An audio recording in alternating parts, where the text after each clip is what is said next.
जय हिंद दोस्तों, वंदे मातरम। स्वागत है आप सभी का आपके अपने YouTube चैनल में। दोस्तों ये पूरा का पूरा नोटिफिकेशन होमगार्ड स्वयं सेवक की भर्ती का है। ठीक है, जो नियमावली मैंने 2015 से लिया है और आज इसमें मैं इसके माध्यम से मैं आज पूरी की पूरी डिटेल आपको बताऊंगा कि होमगार्ड की जो 42,000 वैकेंसी आ रही है ना दोस्तों, तो उस 42,000 वैकेंसी में आपकी जो आयु है, जो आपकी एज है, वो कितनी ली जाएगी और इसमें जो आपकी योग्यता है दोस्तों, तो योग्यता कितनी मांगी गई है, 10th मांगी गई है या फिर 12th मांगी गई है और इसमें आपकी रनिंग कितनी है, चेस्ट कितनी चाहिए, हाइट कितनी चाहिए। आज इस वीडियो के माध्यम से सारी की सारी बातें मैं आज दोस्तों क्लियर कर दूंगा। ठीक है, और आपकी जो वैकेंसी है ये आपकी 21,000 की है या फिर 42,000 की है, किस प्रकार ये वैकेंसी आपकी आएगी और कब तक आएगी, ये सारी की सारी इस वीडियो के माध्यम से ये सारी की सारी आपके डाउट में आज क्लियर करने वाला हूं। तो दोस्तों लास्ट तक वीडियो में बने रहिए। वीडियो अगर आपको अच्छी लगती है वीडियो को ज्यादा से शेयर कीजिए, लाइक कीजिए और कमेंट के माध्यम से बताइए कि वीडियो आपको कैसी लगी है। और दोस्तों आप सभी को पता है कि होमगार्ड की वैकेंसी हो या कोई सी भी वैकेंसी हो, मैं वैकेंसी को बहुत ही अच्छे तरीके से आपको बताता हूं और हर चीज क्लियर करता हूं और साथ ही साथ टाइम भी आपका बहुत कम से कम, आप लोग किसी की भी वीडियो देख लीजिए जाकर, सबसे कम समय में बहुत अधिक से अधिक चीजें मैं बताने की कोशिश करता हूं, क्योंकि दोस्तों मुझे पता है कि आपका टाइम कितना महत्वपूर्ण है। ठीक है, तो ऐसी चीजें जो अपडेट है ये आपको जल्दी बताने की कोशिश करता हूं दोस्तों। ठीक है, और साथ ही साथ मैं मैथ की तैयारी भी कराता हूं दोस्तों। आप लोग चैनल पर विजिट करके मैथ की क्लासेस का आनंद ले सकते हो, साथ साथ मैंने प्रैक्टिस सेट भी लगवाए हुए हैं। ठीक है दोस्तों, तो चलिए वीडियो को कर लेते हैं स्टार्ट। वीडियो अगर आपको अच्छी लगती है वीडियो को ज्यादा से शेयर कीजिए, लाइक कीजिए और कमेंट के माध्यम से बताइए कि वीडियो आपको कैसी लगी है दोस्तों। ठीक है, चलिए सबसे पहले जानते हैं कि होमगार्ड की जो वैकेंसी आने वाली है आपकी। देखिए सबसे लास्ट में मैं आपको एक न्यूज की आपको मैं इसमें कटिंग दिखाने वाला हूं। ठीक है, और उस कटिंग में आपको कि कितनी वैकेंसी आएगी, 42,000 आएगी या कितनी आएगी और किस प्रकार आपका सिलेक्शन, उसमें जो है सिलेक्शन का प्रोसीजर तो मैं आपको अभी बता दूंगा। ठीक है, और उसमें आपको वैकेंसी बताऊंगा कि कब तक आने वाली है दोस्तों। ठीक है, तो लास्ट तक वीडियो में बने रहिए, क्योंकि लास्ट में पूरी की पूरी डिटेल जो न्यूज है वो क्लियर करने वाला हूं। ठीक है, और सबसे पहले इस नोटिस में, इस नियमावली के तहत मैं आपको करूंगा इसकी जो एज है वो क्लियर करूंगा और योग्यता। ठीक है दोस्तों, चलिए होमगार्ड स्वयं सेवक भर्ती, स्वयं सेवक भर्ती है, भत्ता आधार पर पूरी की पूरी वैकेंसी क्लियर होती है। ठीक है, होमगार्ड की, और इसमें जो आपकी जो शैक्षिक योग्यता किसी मान्यता प्राप्त संस्थान से हाई स्कूल, तो ये तो होगी आपकी इसमें योग्यता। आपकी जो है 10th क्लियर होनी चाहिए, 10th आप पास होने चाहिए, तो इसमें आप लोग पार्टिसिपेट कर पाओगे। ठीक है, अब बात आती है आयु की, एज की बात मैं कर लेता हूं। जो नियमावली 2011 की तो थी दोस्तों, तो 2011 की नियमावली में जो इसकी एज रखी गई थी दोस्तों, वो 20 से 50 साल रखी गई थी होमगार्ड की। लेकिन संशोधित नियमावली 2015 के तहत इसमें जो आपकी एज रखी गई है, अभ्यर्थी आयु कम से कम 18 वर्ष और अधिक से अधिक 45 वर्ष की एज आपकी होनी चाहिए दोस्तों। ठीक है, और आगे भी फिर बताया गया है कि आयु की गणना प्रथम छमाई अवधि में चयन होने पर संबंधित वर्ष की 1 जनवरी और द्वितीय छमाई की अवधि भर्ती होने की 1 जुलाई, उसी प्रकार से जिस प्रकार वैकेंसी में होती है। आप सभी को पता है दोस्तों, पूरा का पूरा साल, पूरे के पूरे महीने 1 to 6 में और 7 to 12 में डिवाइड कर लिए जाते हैं। तो अगर जनवरी से जून के बीच वैकेंसी आ रही तो 1 जनवरी को हमारी गणना हो जाती है, और अगर जुलाई से और दिसंबर के बीच आ जाती है हमारी वैकेंसी, तो भाई 1 जुलाई को हम आयु की गणना कर लेते हैं। ठीक है, क्लियर है बातें, 18 वर्ष और 45 वर्ष। ठीक, और हाई स्कूल आप लोग क्लियर होनी चाहिए। ठीक है, अब बहुत जो है इंपॉर्टेंट बात है आगे, क्योंकि सारा का सारा प्रोसीजर भी तो दोस्तों बताना पड़ेगा कि आपका सिलेक्शन कैसे होगा, मेरिट बनेगी या फिर एग्जाम होगा। ठीक है, आगे चलिए देखिए आगे। अब बात कर लेता हूं मैं पुरुष अभ्यर्थी की इसमें मापतोल की। ठीक है दोस्तों, अब पुरुष अभ्यर्थी की इसमें मापतोल की अगर मैं बात करता हूं, तो पुरुष अभ्यर्थी के लिए जो मानक दिए गए हैं, तो सबसे पहले ऊंचाई की मैं बात कर लेता हूं, 167.7 सेंटीमीटर। भाई यूपी पुलिस में 168 सेंटीमीटर मांगी जाती है, तो इसमें 167.7 सेंटीमीटर इसमें आपकी ऊंचाई मांगी गई है। और जो है जनजाति के लिए, अनुसूचित जनजाति के लिए 160 सेंटीमीटर और पर्वतीय क्षेत्र के अभ्यर्थी के लिए 162.6 सेंटीमीटर मांगी गई है। वही चीज है कि सीना फुला के और बिना फुलाए, ठीक है, एक्सपेंड करके, एक्सपेंड करके, ठीक है, अनएक्सपेंड करके 78.8 है और फुला के है 83.8, यानी कि 5 सेंटीमीटर का आपको फुलाव इसमें मांगा गया है दोस्तों। ठीक है, वो देखिए यहाँ पे 76.5, 81.5, 76.5 और 81.5। ठीक है, इन दोनों के वर्गों को उसी प्रकार से छूट है जिस प्रकार से इसमें ऊंचाई में छूट है दोस्तों। क्लियर है? ठीक है दोस्तों, अब थोड़ा बात कर लेता हूं, अगर महिला अभ्यर्थी कोई होमगार्ड के पद पर भर्ती होना चाहती है, तो महिला अभ्यर्थी के लिए ऊंचाई का जो मानक दिया गया है 152 सेंटीमीटर आपकी इसमें हाइट होनी चाहिए। ठीक है, 152 यूपी पुलिस में मांगते हैं। अनुसूचित जनजाति के लिए 147 और पर्वतीय क्षेत्रीय के लिए भी 147। ठीक है दोस्तों, अब इसमें बात आ जाती है चयन समिति की, यानी कि जो चयन करती है ना, होमगार्ड का चयन करती है समिति, तो उस समिति में आपके कौन कौन सदस्य होते हैं ये भी आपको जानना आवश्यक है। सबसे पहले तो जिला कमांडेंट, जो भर्ती से संबंधित जनपद में तैनात है। ठीक है, उसके बाद ब नंबर पे कमांडेंट जनरल द्वारा नामित जिला कमांडेंट।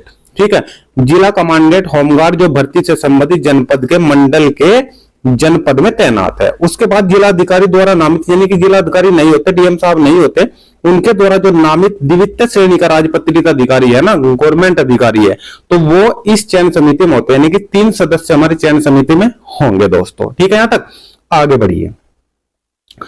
अब बात आ जाती है कि किस प्रकार से आपकी मेरिट इसमें बनने वाली है, आपका एग्जाम होगा या नहीं होगा। सबसे ज्यादा क्वेश्चन बच्चों का यही है कि इसमें एग्जाम होगा या फिर नहीं होगा, या किस प्रकार से इसका सिलेक्शन होगा। देखिए, अभ्यर्थी की न्यूनतम शैक्षिक योग्यता हाई स्कूल रखी जाए एवं शैक्षिक योग्यता के आधार पर नियमानुसार अंक दिए जाए। एक चीज मैं आपको क्लियर कर दूं कि जो इसमें हाई स्कूल, जिसने हाई स्कूल कर रखी है तो उसको 5 नंबर मिलेंगे। ठीक है, अगर उसने इंटरमीडिएट भी करी हुई है तो इंटरमीडिएट कब करी होगी, हाई स्कूल करने के बाद, तो हाई स्कूल के 5 नंबर देखो इसमें तो है ही, क्योंकि इसमें तो हाई स्कूल करी थी उसने। यहां पर भी 5 नंबर मिलेंगे, देख लीजिए आप लोग, यहां पर भी 5 नंबर मिलेंगे, यहां पर भी 5 मिलेंगे, यहां पर भी 5 मिलेंगे, क्योंकि यहां तक पहुंचने के लिए, स्नातक या स्नातकोत्तर तक पहुंचने के लिए उसे हाई स्कूल तो क्लियर करनी पड़ेगी। ठीक है दोस्तों, यहां तक बात। अगर इंटरमीडिएट करी है किसी ने तो 3 नंबर अलग से मिलेंगे, आप लोग देख पा रहे हो। स्नातक करी है तो 4 नंबर, और स्नातकोत्तर करी है तो 5 नंबर। कोई दिक्कत है? इसका मतलब यह है कि अगर कोई बंदा स्नातकोत्तर किया हुआ है तो 5 और 5 उसे 10 नंबर मिलेंगे। स्नातक की है तो 9 नंबर, इंटरमीडिएट करी है तो 8 नंबर, और हाई स्कूल करी है तो वही 5 नंबर दिए जाएंगे।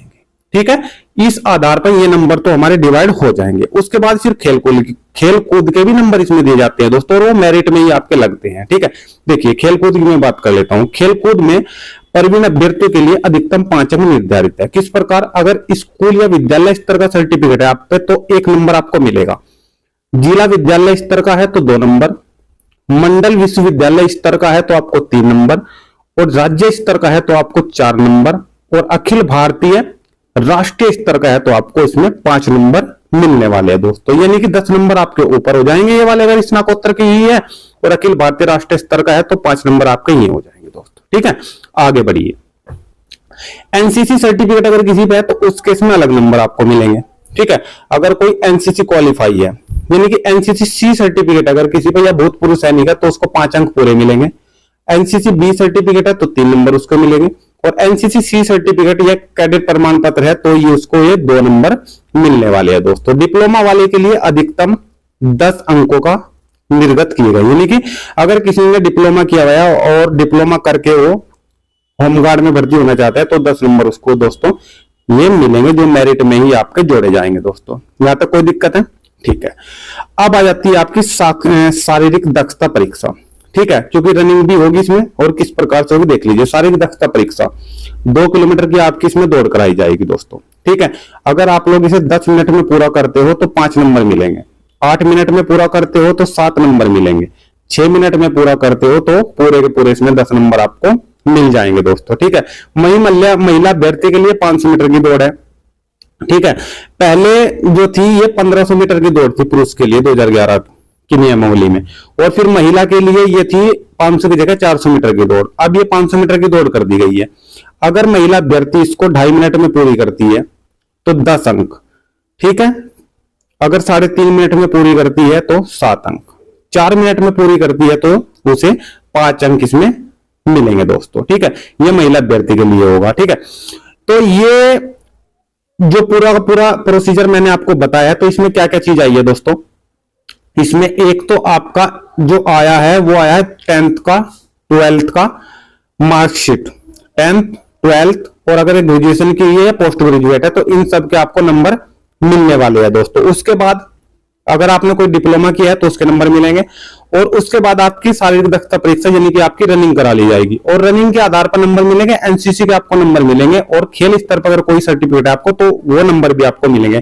तो इस सारी की सारी चीजें मिलकर एक मेरिट तैयार होगी, और उस मेरिट में जिसका नंबर आएगा, जितनी वैकेंसी होगी उस हिसाब से मेरिट आपकी लगेगी, और मेरिट लगने के बाद जिसका नंबर उसमें सिलेक्शन होगा तो उसका सिलेक्शन इसमें हो जाएगा। इसका मतलब ये हो पूरा का पूरा कि इसमें आपका एग्जाम नहीं है, आपकी मेरिट बनेगी। हाँ, फिजिकल जरूर है दोस्तों, फिजिकल इसमें आपका जरूर होगा, जो मैंने आपको बताया है। लंबी कूद, ऊंची कूद कुछ भी नहीं है, सिर्फ आपका रनिंग हो रही है, और रनिंग और उसके बाद आपकी चेस्ट नपनी है, ठीक है, सीना नपेगा बस। उसके बाद जो सर्टिफिकेट आपके पास है उनके नंबर अलग अलग उसी प्रकार से मिलेंगे जिस प्रकार आपने वो ले रखे होंगे, ठीक है दोस्तों। तो ये पूरी की पूरी डिटेल मैंने आज आपको होमगार्ड से संबंधित बताई दोस्तों। तो अब चलते हैं हम दोस्तों उस कटिंग की ओर जो हमें ये बताएगी कि वैकेंसी होमगार्ड की कितनी आ रही है और कब तक आ रही है दोस्तों, ठीक है। तो दोस्तों अब चलिए उस कटिंग की ओर चलिए। देखिए यूपी में 42,000 होमगार्ड होंगे भर्ती, ये न्यूज निकल के आ रही है भाई, ठीक है। ये अमर उजाला की न्यूज है, और आप सभी को पता है कि हमारे चैनल से कोई अपनी तरफ से न्यूज नहीं दी जाती है। जो भी न्यूज ऑथेंटिक होती है और जो भी न्यूज आती है ऑफिशियल जो आती है उसी की जो है हम डिटेल आपको भाई देते हैं, ठीक है। किसी को भी ऐसे नहीं कि हाँ बिना अनऑफिशियली आपको डिटेल आपको दी जाए, ठीक है दोस्तों। चलिए अब जान लेते हैं पूरी की पूरी न्यूज क्या है। सीएम ने होमगार्ड की आपदा मित्र के रूप में तैनाती के लिए नियमावली बनाने का भी दिया निर्देश। लखनऊ में होमगार्ड विभाग की समीक्षा करते मुख्यमंत्री जी, आपने फोटो भी दिखाई दे रहा होगा यहाँ पे, क्लियर है, ठीक है। आगे जानिए पूरी की पूरी न्यूज क्या है, क्योंकि जब पूरी की पूरी न्यूज जानोगे तभी पता चलेगा आपको, ठीक है भाई। होमगार्ड भी अब यूपी पुलिस की तरह ही काम करते हैं, ठीक है, उसी प्रकार इनकी ड्यूटी चलती है। बस इतना फर्क है कि हाँ यूपी पुलिस के आरक्षी की ड्यूटी 12 घंटे की भी हो जाती है, 24 की भी हो जाती है, परंतु होमगार्ड की ड्यूटी 3 शिफ्ट में चलती है और 8-8 घंटे की होती है भाई, ठीक है। जान लीजिए, एक एक चीज बताऊंगा, हर चीज क्लियरिटी बताऊंगा दोस्तों। 8 घंटे की ड्यूटी होती है बिल्कुल, ठीक है, 3 शिफ्ट में आपकी ड्यूटी चलती है, ठीक है। अब जानिए आगे न्यूज। युवाओं के रोजगार देने की मुहिम के तहत मुख्यमंत्री योगी आदित्यनाथ ने 42,000 होमगार्ड की भर्ती के आदेश दिए हैं। देख लीजिए, आदेश दे दिए गए हैं। उन्होंने हजारों होमगार्ड के सेवानिवृत्त होने के चलते भर्ती प्रक्रिया जल्द शुरू करने को कहा। इसके साथ ही होमगार्ड को आपदा मित्र के रूप में तैनात करने के लिए नियमावली बनाने का भी निर्देश दिया है दोस्तों। क्या बनाने का? आपदा मित्र बनाने का निर्देश भी दिया है। आगे पढ़िए। होमगार्ड विभाग की समीक्षा के दौरान मुख्यमंत्री ने कानून व्यवस्था और आपदा काल को स्थिति में होमगार्ड के स्वयंसेवकों की भूमिका की सराहना करते हुए कहा कि विभिन्न राज्यों में भी उत्तर प्रदेश के होमगार्ड स्वयंसेवकों ने उत्कृष्ट कार्य किया है, इसलिए उन्हें बेहतर सुविधाएं भी मिलना चाहिए। सीएम ने फिटनेस के मद्देनजर साप्ताहिक ड्रिल कराने को कहा। वर्तमान में सेवारत होमगार्ड को आपदा मित्र का प्रशिक्षण देने की व्यवस्था शुरू करने का निर्देश दिया है। एक न्यूज तो ये हो गई। अब ऊपर देख लीजिए क्या कहा गया है। 2 चरणों में होगी भर्ती। किस प्रकार? वर्तमान में प्रदेश में 76,000 से अधिक पूर्णकालिक होमगार्ड है। लगभग 75,000 ड्यूटी पॉइंट पर तैनात है। इनमें से प्रति वर्ष लगभग 4,000 होमगार्ड सेवानिवृत्त हो रहे हैं। अनुमान के मुताबिक वर्ष 2033 तक 42,000 से अधिक होमगार्ड सेवानिवृत्त हो जाएंगे। मुख्यमंत्री ने नई नियुक्ति की प्रक्रिया समय से पूरी करने का निर्देश देते हुए कहा है कि 2 चरणों में 21,000 होमगार्ड स्वयंसेवकों की भर्ती करने का लक्ष्य लेकर कार्रवाई करें। अब देख लीजिए दोस्तों, ये 42,000 की वैकेंसी तो जरूर आएगी, परंतु 2 शिफ्ट में आएगी। 21,000 की एक बार निकलेगी, 21,000 की एक बार निकलेगी, 2 शिफ्ट में आएगी। क्लियर हो गया पूरा का पूरा, ठीक है। अगर आपकी 10वीं पास है तो आप लोग होमगार्ड बन सकते हो। अगर आपने 10th पास की है तो आप लोग होमगार्ड में भर्ती हो सकते हो, ठीक है दोस्तों। और दोस्तों आपको लगता है कि ये जानकारी आपके लिए बेनिफिशियल रही है तो दोस्तों आप सभी से एक रिक्वेस्ट जरूर करूंगा कि चैनल को सब्सक्राइब कर ले और साथ में जो चैनल सब्सक्राइब करने के सामने जो एक निशान है दोस्तों बेल आइकन का, उसको दबा ले। इससे आपको ये लाभ होगा दोस्तों कि भविष्य में आने वाली सभी वीडियो की नोटिफिकेशन आपको मोबाइल में सबसे ऊपर मिलती रहेगी दोस्तों। ठीक है, तो मिलते हैं भाई नेक्स्ट वीडियो में, तब तक के लिए आप सभी दोस्तों का बहुत बहुत धन्यवाद। थैंक यू, जय हिंद, जय भारत।